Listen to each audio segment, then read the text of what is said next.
Chairman DeFazio, Ranking Member Graves, and members of the committee, Spokane International Airport is the primary commercial service airport for the Intermountain Northwest.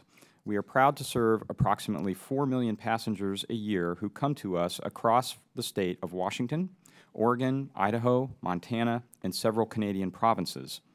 It is my privilege to appear before you today to explain what the cost of doing nothing looks like for my airport and others like it across the country.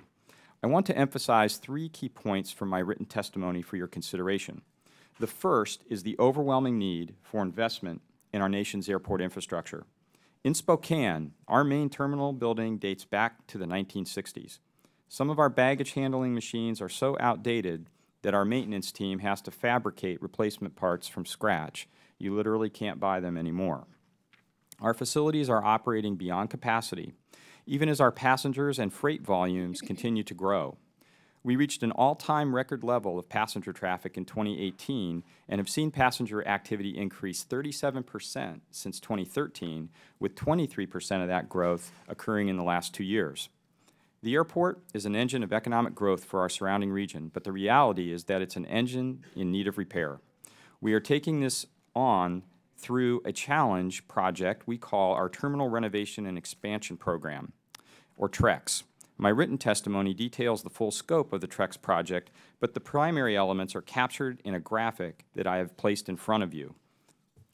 Additional gate capacity is one of the primary tasks of TREX, as well as expanded modernized security screening and baggage claim facilities, all designed to meet demand.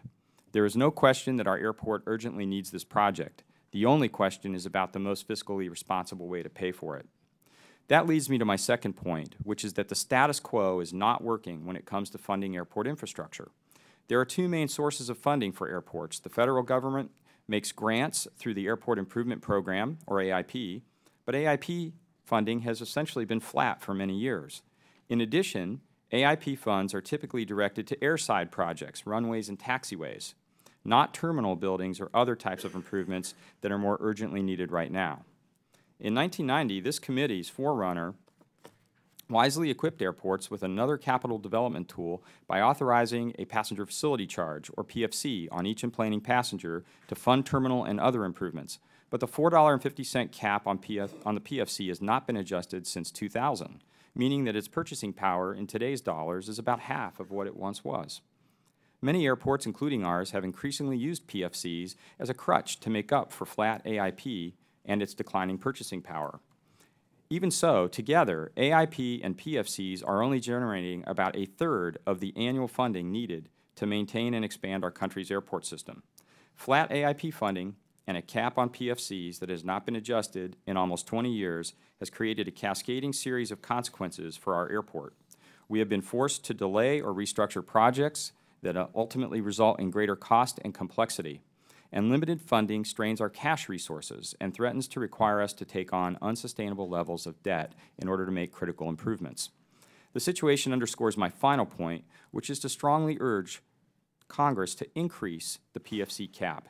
This would provide immediate support for capital projects at the airports across the country, and it would ultimately save money for the traveling public. Let me explain using our TREX project as an example and the graphic that's placed in front of you. The current PFC cap forces us to finance investments over a longer period of time, meaning that we ultimately pay almost as much in interest as we do for the project itself.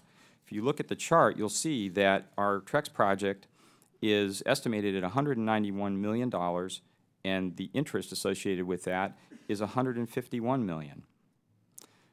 So this limited funding really does strain our resources and our ability to deliver other projects that would otherwise be funded.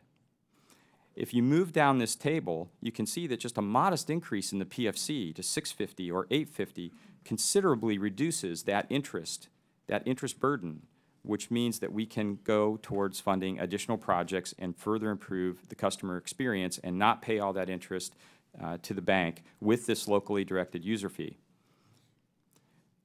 If we go up to $850 and a combination of pay-go and bond financing, our interest costs could only amount to $18.7 million over the term of the financing, or roughly 1/4 of what they would equal with the current cap. As airport operators, we have to ask ourselves why our passengers should pay double the actual cost of the TREX improvements when a modest increase in the PFC could significantly reduce our total costs. Why should PFC funds go towards projects that could have been funded with AIP, had its funding level kept up?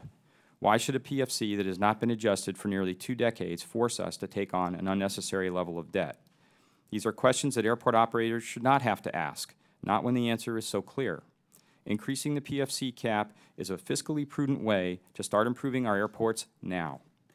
TREX is very important to our community, but small and mid-sized airports across the country, very likely in communities represented by members who are here today, are working to plan, design, and build similar projects. I respectfully ask you to provide the resources we need to make these projects a reality.